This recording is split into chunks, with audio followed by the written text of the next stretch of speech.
Hello everyone and welcome to Lighthouse Stamping with Lorraine. I hope you're having a great day. Today we're going to make a little fun project, as I said last Friday. I'm going to go into autumn, Halloween, Thanksgiving, and all kind of things autumn, at least for the rest of September. I'm not quite ready to jump into Christmas yet. So I figure we better take the holidays as they come. So, I'm going to show you what we're going to be making in a few minutes, but first, a few housekeeping notes. Perfect Partners is still going on till September 30th. There is 6 new dies that go with the pre-existing stamp sets, and there's bundles available, or you can buy the dies separately. You can find all the information about this on my online store. Also, through the month of September, Stampin' Up! Is running promotions, and they're going to vary each week. They post on Thursday and go to the following Wednesday. So I would suggest you check out the online store at least once a week to see what's new and what's available. And there's going to be some discounts in certain items. I've been told there's some from the mini, but I think most are going to be from the annual. I'm not sure. Since I don't know what's going to be coming out, I'm like you, I have to keep on checking on Thursday. So with that being said, please remember to subscribe and like. It helps me out in YouTube world. You will find all of the description, the products, the link to my online store, and my email below, so you can have all the information to do this project. If you need a Stampin' Up! Demonstrator, I would love to be yours. And so on with the project. We are going to be using this beautiful Gingham Cottage paper. Now this is a mega pack. It's got 48 sheets, I believe. It's like a quadruple pack of paper. And there is, I'm not going to go through this whole pack, but, and mine's not all in order, but there is plaids.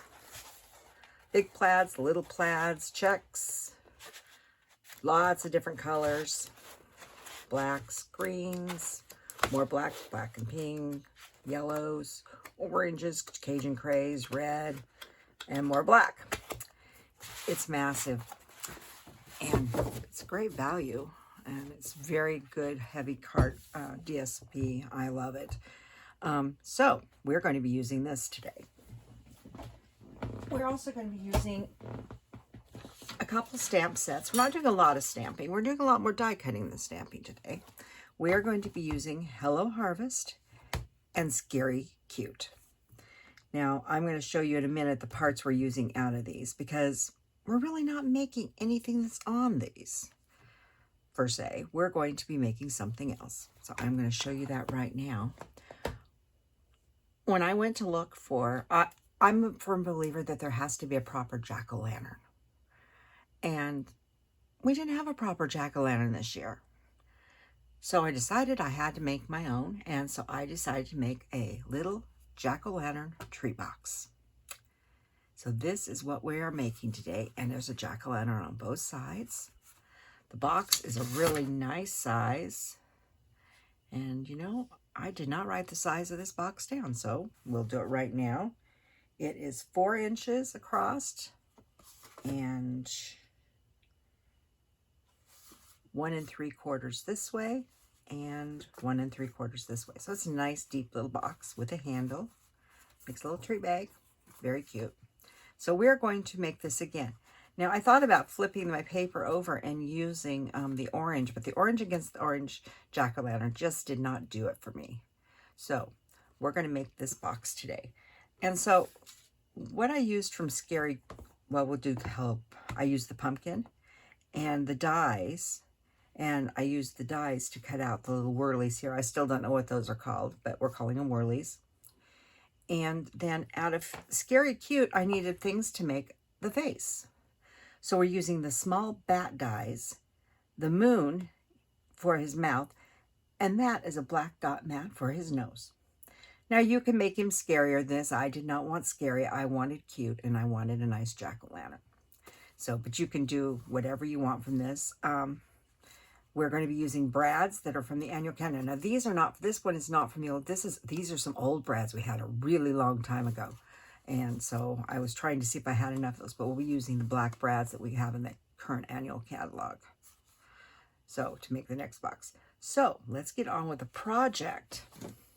So before we make the box, we need to do some stamping and some coloring. And I need to set these aside here out of my way. Move a few things because I buried the pumpkin and the ink. So we need a piece of scrap paper. Now I did pre-die cut all the bats, the nose, and the whirlies just to save us some time. And I did make one of the jack-o'-lanterns, so you don't have to watch me make two, but I'm going to do one to show you how I did it. So we're going to get him stamped real quick and set him aside. Memento is the best one to use with the blends, but if you don't let the Memento dry, it will bleed a little bit, and I did do that last time. So I wanted to stamp that so it could sit and dry. And so we'll set that aside, and I will set this aside. I'll clean that later. So let's work on the box, and then we'll come back to the pumpkin. So that's our handle. We'll use that later. This is our paper, and like I said, you can get 2 boxes from one sheet of 12 by 12. So it's very economical if you wanted to make these as party favors or something. And you don't have to put a jack-o'-lantern on both sides, but I sort of liked it, dressed it up. So on the this is 12 by 12. I almost forgot. Cut from a 12 by 12 is now 6 by 12. On the 6-inch side, we need to cut this paper down to, where did I lose?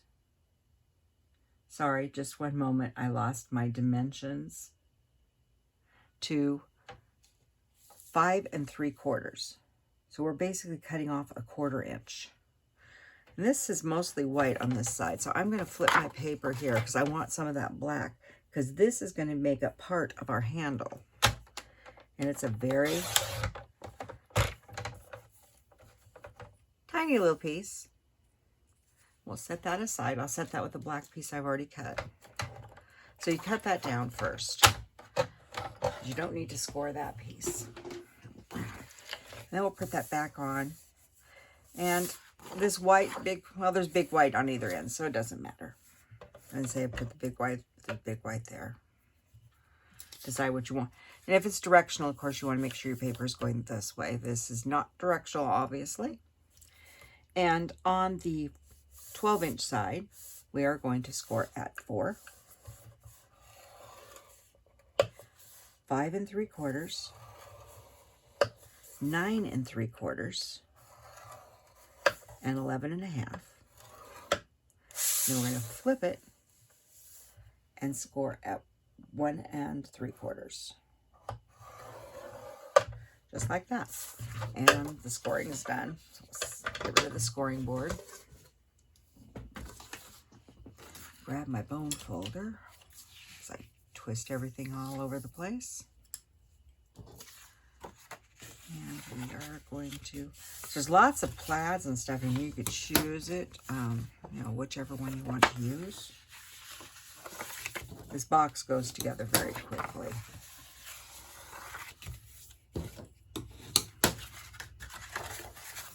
But you could use this style of bag for just about anything.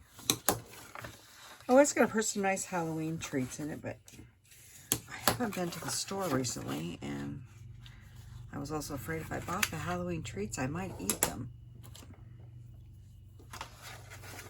So, and I'm not really ready for that yet. So, once we've got it scored on the bottom, we are going to, well, actually, we'll do the top first. You're just going to take a tiny little nick right off this little 1/2-inch piece, just so it comes together nicely. Then you're going to take a little wedge here, and you're going to cut up straight up the score line, and then all of these you're just going to cut straight up the score line. Now I am going to come back after I cut up the score line And I know it's hard for you to see the score line on this paper because it's hard for me to see it, and I'm sitting here right in front of it. I am going to come back and take... I didn't do this on the last box, and I regretted that because it was a little harder to get to pull together. Just take a tiny little wedge. I mean, and it does has to be a smidge. I mean, I took a smidge.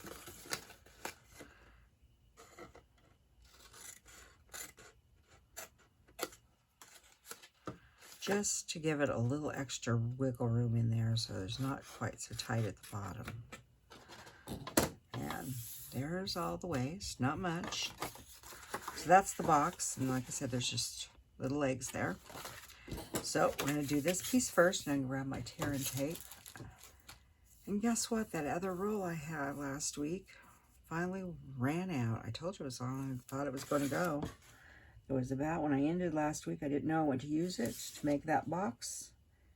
And I went to pull it, and I had about a 1/2 inch of tape left. And let me grab my tools here.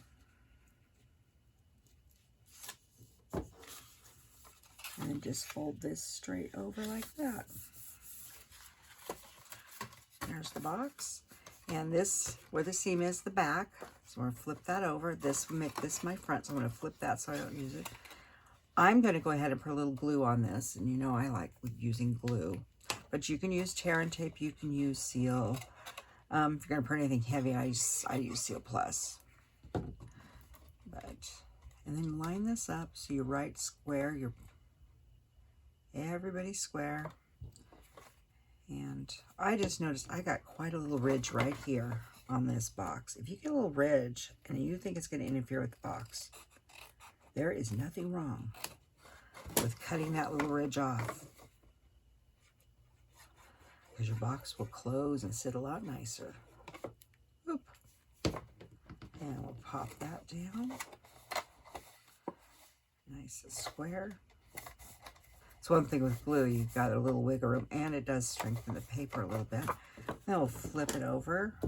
And like I said before, you can pop a little block in there if you want to, make till a shirt sets up, but you don't have to. So let's go ahead and work on the handle real quick. The handle, this is a piece of 8.5.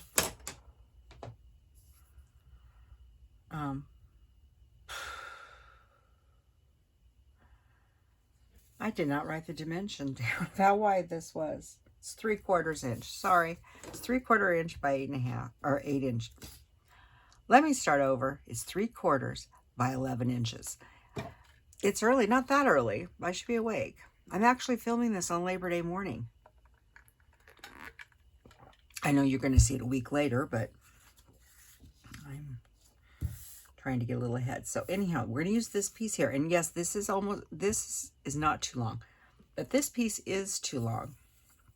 And it's going to go right through the center here. But I left the length until we get it on there because it gives you a little handle to use. Because what we're going to do is we're very carefully going to grab our tear and tape. And the tear and tape just fits. You don't have to go right to the edge because you're going to snip off just a little bit. And put tear and tape right, and make sure you get it smooth. Now you can use glue if you want. This was so small. Glue's a little messy for this, and this worked really quite well. So I've got that on there. And then I'll grab my pick here.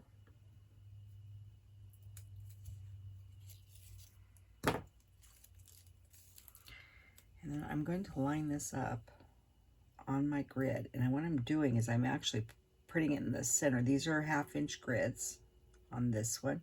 If you're using the grid paper, it's 1/4, so it makes it a little easier than this one.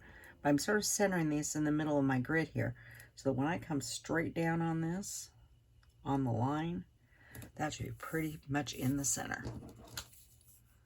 Like that. And then you're going to just trim off those couple little pieces here at the end. And then you grab your bone folder. And you're not going to do a lot. Just like from the center, just give it a little Oh, a little more curl.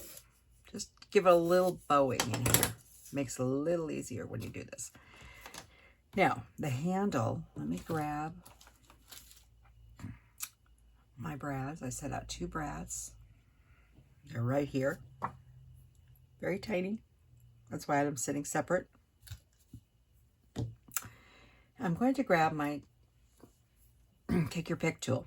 Now, you can leave it all connected, but I found it much easier to take this apart and just use this small piece. It's less cumbersome when you're trying to do this. And you do need a Stampin Pierce Mat. And since I've got mine all covered, we'll flip it over to the back side. You see I hook it with painter's tape. And what you're going to want to do, what I did anyhow, is this. I'm going to try to show you this. This is going to get right in the center here.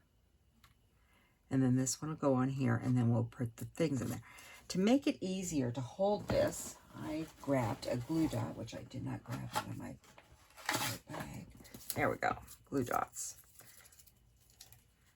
You can use the little one, but I just grabbed one glue dot, and this is not strong enough to hold it. And you put it on the front here, right in the center. It's just to help hold this in place, and it does give a little bit of more security with that brad. And if you can see in here, we're going to come down, oh, maybe about 3/4 of an inch. And then I'm going to come in here, and this is why I said this. I'm going to try to show you this. But this works easier because you need to come straight down this way. It's very hard to show you on the camera. But you're going to come in this way onto this. Try to turn the camera. I'm trying to get it. So now you're really going to see my head. But you come in and come right in the center of that 3/4 inch and push straight down. Now, if you have a tiny hole punch, you could use the hole punch on that. So now we got this tiniest little hole, and we'll grab one of the brads.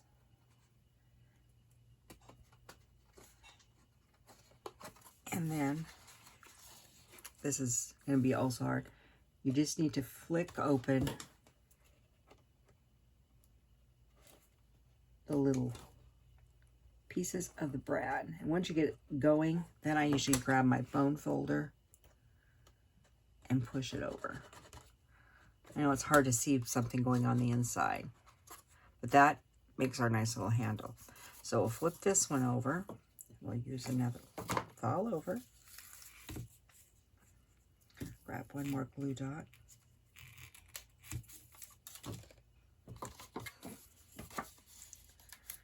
And I'll put it on the front here, like I said, it's towards the bottom.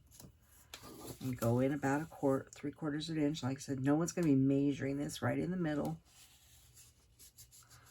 But now, see where this really becomes in handy now, because now you have the handle and stuff up on this side. So in the middle of this, sorry, see all my hair, my head, and push straight down. And we have another hole. We'll put the other brad in. And these brads are very nice. And I'm sure many of you, if you've been crafting, you probably have all kinds of brads. But if not, these are in the annual catalog, and they're very nice. Get this in the light so I can see it.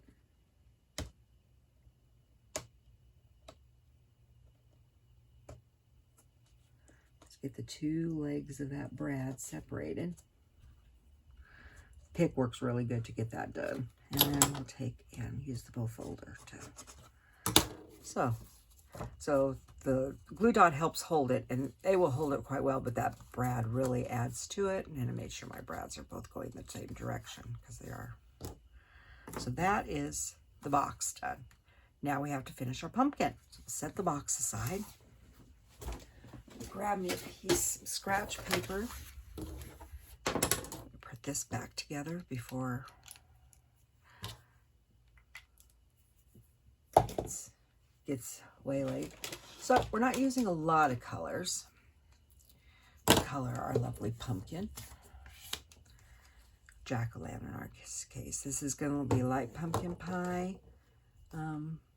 Light Daffodil Delight, Dark Daffodil, Dark Pumpkin, and Crumb Cake.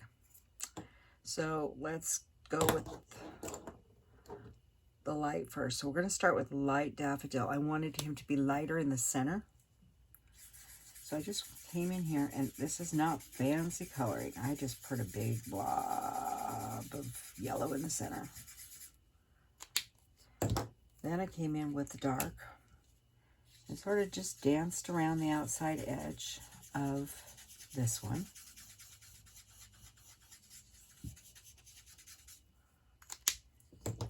Then I grabbed the light pumpkin.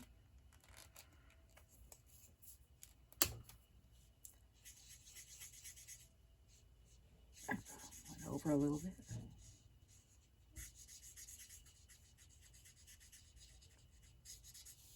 Now you could color this pumpkin any color you wanted, but I went for a true, what I see as a proper jack-o'-lantern color.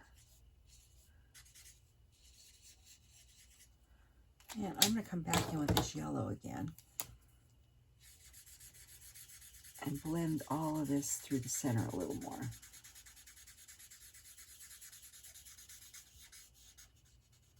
Let me go out to the sides, it won't hurt. Then we're going to grab the dark pumpkin. Let me grab the bullet tip on this one. And I'm going to do all the highlights and the lines that come down through him. It doesn't have to be precise. It's a pumpkin. But it does add some really nice definition. These would be also really cool with the watercolor pencils too. It would be a very pale pumpkin, would not be as vibrant.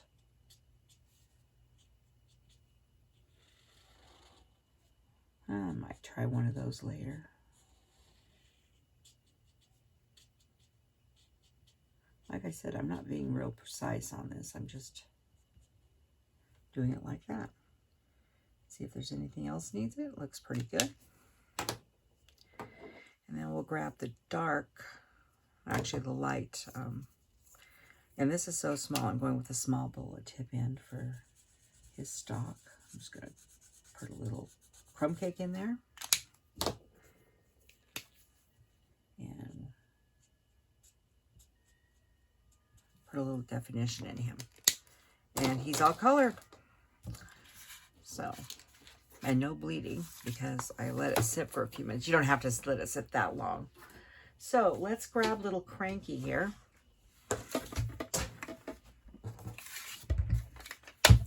This is my Stampin' Cut and Boss machine. If you've been watching my channel, you know his name is Little Cranky.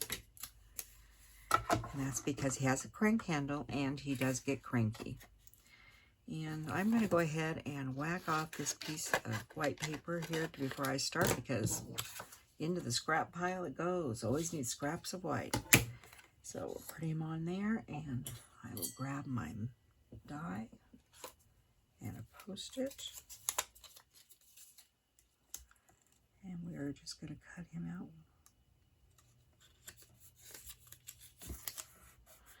Anyhow, back to the name. He's a little cranky. He gets cranky once in a while. So do I. And we try not to get cranky on the same day.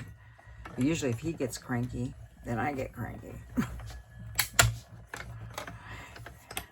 And I figured it was a good name for him. That one's a first timer. So I just stick my Post-its up on the top and use them for later for cutting other stuff out. Take the plates.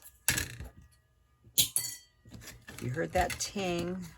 I've mentioned before I have a Workman's nut and bolt magnetic bowl over there.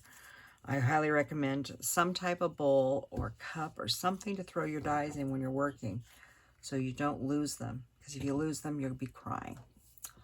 So let me grab my parts to him. Like I said, I pre-cut out a bunch of parts. We're going to be using a few glue dots on this. So I found that was the easiest way to glue them on. So we're going to start with his eyes. There's his mouth. Well, put his mouth on first. It's okay. Who says we have to carve him long as I don't throw the pieces on the floor. And this one, I'm just putting one right in the middle of his mouth, right there on the back, and folded it over. And I'm putting him about right, like that. And then I made a couple extra just in case. And then I got a couple bats. I thought they would make cute eyes. Now this one, you need 2 glue dots, and you're going to actually roll them. So pick it up on take your pick tool, or whatever piercing tool you use, and just take your finger and make a little ball. This is also going to give them some dimension. So you're going to put one little ball on that side.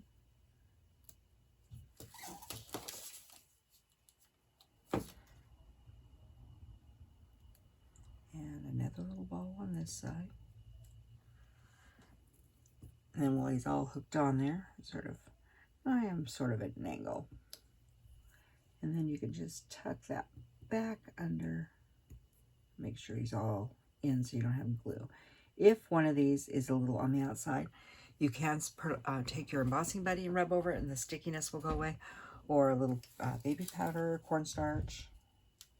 But you should be able to push it right in. So I'm just rolling another one. And I make sure I do have the back sides of these bats, because there is a wrong side. There's a right side and a wrong side on these bats. When you cut them out, the front is sort of rolled over. It looks really cool. I'm not even going to try to show you on here because it's just too close. And we'll flip this one over. Make sure everybody's tucked in there. This is where I take your pick tool or some pointy object. If you don't have either, use a straight pin or a long darning needle. That would work.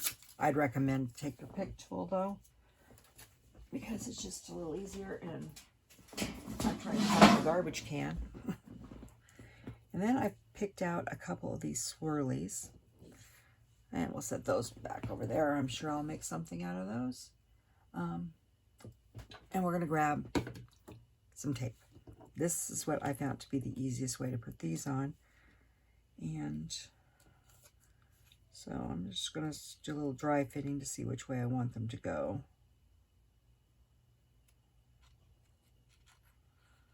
I want that one to come like that, so he's a little hanging over a little bit.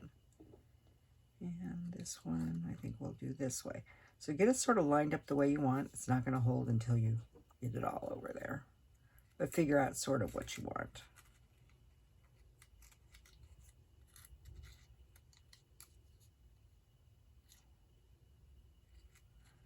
There we go. Hold it as best you can, flip it over, and grab yourself a tiny piece of tape and hook them down. Now we have one more thing we're missing on him, is a nose. And so I grabbed some matte black dots. Gave him a cute nose. Now there's small ones and big ones, and we're using a big one. Put that right in the center.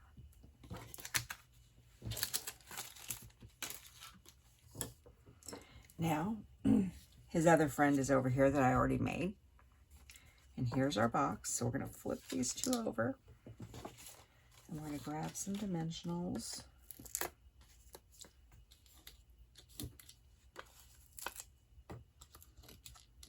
Making sure I go over that tape. And I don't want him falling off or sagging in the middle of this bag. I'm going to actually use these as some actual goodie bags for Halloween. And so I want them to hold up. And then we'll just put one on one side, one on the other, and